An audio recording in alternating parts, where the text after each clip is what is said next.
Hey, church family, I am glad that you joined us for our last daily devotional of this week and our last little daily devotional as we're talking about expressing hope. I'm excited about this coming Sunday's Connect group as we talk about the testimony of our hope. I hope that you'll tune in Sunday to be a part of that Connect group video and then the following daily devotionals. But like I said, we are not done with this week yet. And so we're going to pick back up again in John 13, verse 35, which again reads, "By this, everyone will know that you are my disciples if you love one another." And so we're looking at the second half of that verse today, if you love one another. And that word if has some huge implications. So we know that we are commanded by Christ to love one another. But that word if puts some of the responsibility on us to love one another.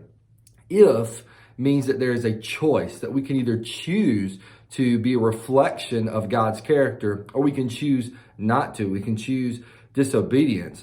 This command has always been the same, right? Since the very beginning of time, God taught us through the law, through the prophets, that we are to love one another, that it's part of reflecting his character. But that command has always been on our shoulders to enact. It's always been up to us to actually go and do that, to actually go and love one another. It is our responsibility to show the world the love of Christ by loving one another.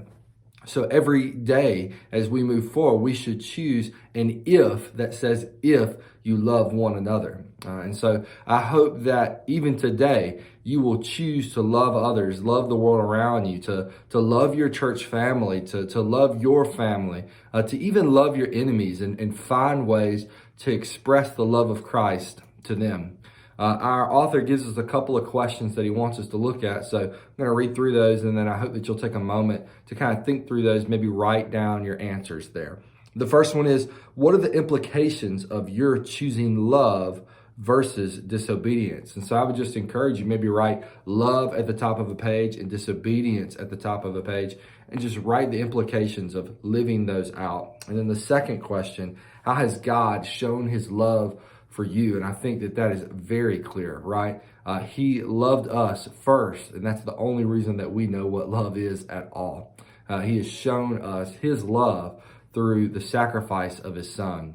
So take a moment, maybe ponder over those questions, kind of look specifically how they apply to you.